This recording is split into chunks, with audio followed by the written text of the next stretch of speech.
aí, será que você é mais pensamento ou sentimento?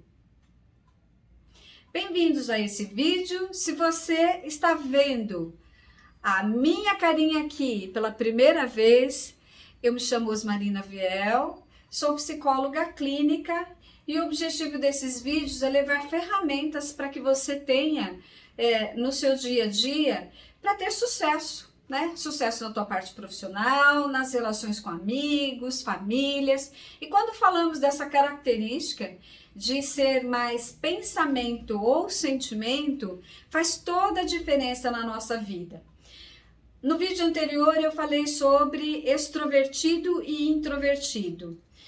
Quando nós falamos dessas duas características de personalidades, você pode ser um introvertido, que pode ser pensamento ou sentimento, ou o contrário, você pode ser extrovertido com pensamento e sentimento. Qual dos dois será que aflora mais?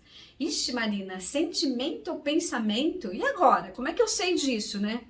Quando eu falo de pensamento, eu não estou me referindo àqueles pensamentos bagunçados que tem na tua cabeça, né? Porque isso daí é uma função que ela não serve para absolutamente nada. É aquele lugar onde a pessoa é mais racional. Ah, agora você identificou. Porque o que é uma pessoa racional? É aquela que, quando vem uma informação até ela, toda bagunçada, ela vai colocar isso em ordem. Então, quando a gente fala de pensamentos, né, que muitas vezes são essas coisas que ocorrem no nosso mental toda desorganizada, que não tem função nenhuma, isso não define a nossa característica humana. Na verdade, isso é um distúrbio que existe dentro de nós. Pensamentos obsessores, que você fica o tempo inteiro pensando, não é deste lugar. O lugar que eu estou falando é uma teoria que vem do Jung, ele quem desenvolveu isso, falando dessa característica. Então, se eu sou um pensamento, um pensador, eu sou aquela pessoa mais racional, sou mais fria na hora de analisar alguma coisa. Então, vamos imaginar que você chegue aí para o seu marido ou para sua esposa e fala assim, quero trocar de carro. Se você for sentimento, o que vai acontecer? Você já imediatamente pensa assim, nossa, aquele carro é tão bonito, né? Eu entrei nele, ele é super confortável. Nossa, eu toquei no tecido do banco, é uma delícia e tal. Então essa é a visão de uma pessoa que é sentimento, né? Ela vai buscar o sentido das coisas, né? Onde traz mais conforto. Nossa, que legal, eu vou dar mais conforto para os meus filhos, né? Pro meu marido, dar carona para alguém. Vai ser assim. Então o que o Jung diz? A pessoa que é sentimento, ela avalia melhor aquela situação. Enquanto que a pessoa que é pensamento, ela fala, epa, peraí, parou, vamos ver se a gente tem dinheiro, vamos ver como é que a gente vai fazer isso, vamos começar a organizar a partir daqui, economizar tanto para a gente conseguir trocar o carro. Ah, e também vamos pesquisar qual é o fabricante, custo-benefício, e se vale a pena ou não. Ele não está muito preocupado em ser bonito, ele vai ver o quanto é funcional, o quanto aquilo realmente vale a pena, que aquele investimento compensou porque tem uma função aquele objeto vindo na vida deles. Agora pensa isso, gente, dentro de uma empresa. Você está lá numa reunião de negócios, vem esse que é racional e traz tudo isso, e vem aquele que é pensamento. Aí ela vai dizer assim, né? Se a pessoa for, aliás, desculpa, se ela for sentimento, ela vai dizer, nossa, aquela pessoa é fria. Onde se viu? Olha, a gente está falando de reduzir quadro de funcionário e ele não está nem aí se preocupando se aquela pessoa vai passar fome ou não. Nossa, que isso? Ele só foi ver se aquela pessoa está sendo eficiente ou não para a empresa. Então, para uma pessoa que é sentimento, ela tem muita empatia. O que vai acontecer? Ela não vai aceitar muito essa ideia aqui. E aí ela vai avaliar como, né? Falei bastante de quem pensa, agora vamos falar também de quem sente, né? Então, quando a gente fala de sentimento, não estou falando das emoções. Não é o sentimento da raiva, do amor, do ódio. É como eu avalio aquela informação que vem dentro de mim. Como eu acabei de dizer agora. Se eu sou sentimento, eu vou me colocar no lugar do outro. Eu vou avaliar as coisas a partir daquele lugar que gera mais conforto para todos. Então, se tiver que tomar uma decisão de demissão, por exemplo, talvez quem for muito sentimento vai se colocar no lugar do outro e vai acabar demitindo aquele que é mais competente para a empresa, mas não vai demitir aquele porque é um pai de família. E isso, às vezes, prejudica a empresa se avaliar dessa forma. Então, o ideal é que tenha um meio termo, né? Onde essas duas funções ocorrem dentro de nós. Bom, mas espera aí, então eu sempre vou ver isso na outra pessoa? Se eu tenho uma característica e a outra característica só está no outro? Não, nós podemos ter as duas dentro de nós. Quando nós temos as duas dentro de nós desenvolvidas, o que acontece? Esse processo é dentro de nós. Então, vamos imaginar que agora eu tenho a empresa, certo? Como o cowork aqui, né? Que é a saúde integrada. E eu tenho que dispensar um funcionário. Então, o que eu vou fazer?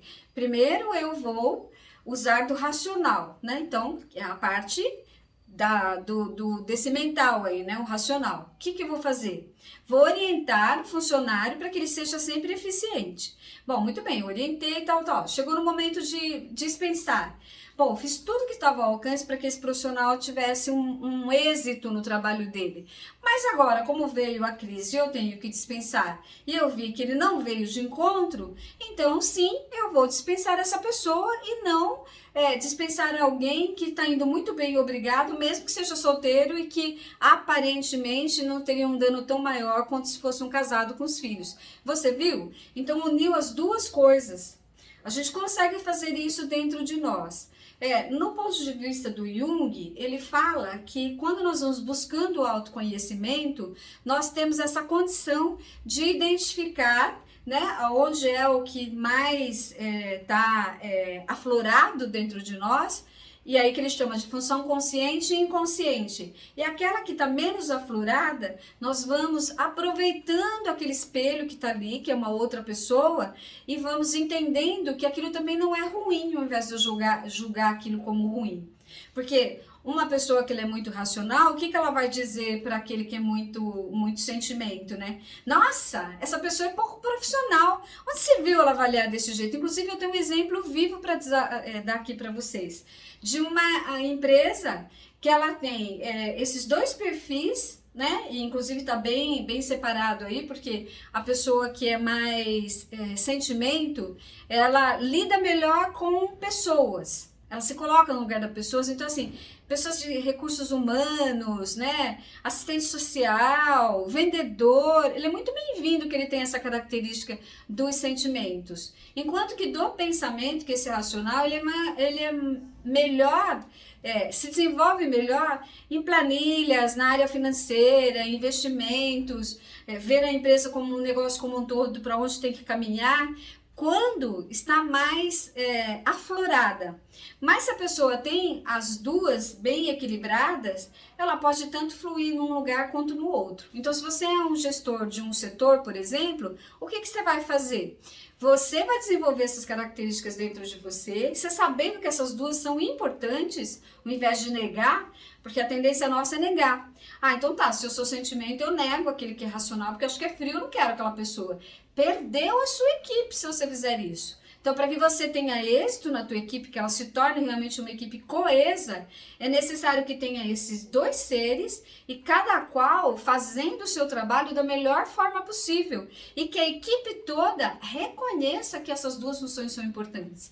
E aprenda com aquele que é o oposto, para que ela também vá desenvolvendo. Até que chega uma hora que você tem uma equipe onde passeia nesses dois lados tranquilamente. Então, por exemplo, eu sou uma pessoa que tem uma parte dos sentimentos mais aflorada, até por isso que eu sou psicóloga. Mas a partir do instante que eu vou para a empresa, onde eu tenho que administrar questões do cowork, que é da empresa que eu tenho, a parte dos sentimentos ela continua ali, porque não tem como, né? É o principal meu, mas o meu racional não deixa de funcionar também, né? Então, se eu tiver, por exemplo, esse exemplo que eu dei, de mandar um funcionário embora, eu tenho a tranquilidade de dizer assim, não, eu vou dispensar esse, porque eu já treinei, já disse, já repeti, já orientei e não caminhou. Então, ou seja, eu já me coloquei lá no lugar da pessoa, fiz tudo o que tinha que fazer, até um determinado momento que eu concluo que realmente eu preciso ser racional.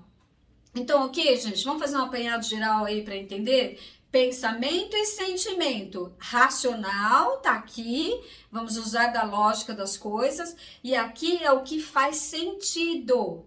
Então, faz sentido eu ter um funcionário na minha empresa que eu já falei, já conversei, e não funciona? Não faz mais sentido. Então, aí é a hora de eu abrir mão disso. Bom, estou usando a linguagem de um funcionário, mas poderia ser dentro de casa, né? Faz sentido aquele filho continuar tendo aquele comportamento? E eu tô falando, e aquele filho não muda. Peraí, meu discurso está errado. Se até então não adiantou, não mudou, eu tenho que mudar o meu discurso. Olha o meu racional aí atuando. Então aí eu mudo o meu discurso, chego e falo, olha, é assim, é assim, é assim. Se isso aqui não acontecer dessa forma, a punição vai ser essa, essa e essa. Porque tem pais que têm medo de dar castigo para filho, né? Castigo é muito bem-vindo, desde que foi acordado com seu filho antes como deve ser esse castigo. Olha o racional de novo, porque eu ouço muitas vezes os pais e as mães dizendo aqui para mim, né? Ah, mas coitado dos meus filhos, né? Ou então, gente, mas eu cansei tanto de falar tal coisa pro filho e não adianta, não muda, eu acho que é o jeito dele, tá. E você vai aprendendo a conviver com uma coisa chamada neurose. O que é neurose?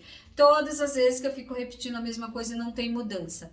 Isso pode ocorrer dentro de casa, como pode ocorrer também no local do seu trabalho. Se você é um gestor ou uma gestora, preste atenção nisso. Inclusive, existe um teste disponível, né? Se você quiser, eu posso mandar para você, para que você faça esse teste e identifique essas características. No próximo vídeo eu vou falar da intuição e da sensação, que também são funções maravilhosas para a gente descobrir dentro de nós e fazer uso dela da forma adequada.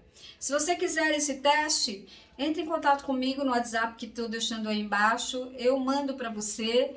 É obviamente que esse teste ele é comprado, né, de uma instituição, então não dá para ser gratuito, mas mesmo assim é um valor simbólico que vale a pena. E se ainda quiser, eu posso depois te dar uma devolutiva do teste para ajudar você a usufruir melhor de todas essas ferramentas que você tem interno, ok? Então, um grande beijo para você, que você tenha muita lucidez e que essa lucidez seja realmente a sua mestria. Não se perca de vista. Beijo!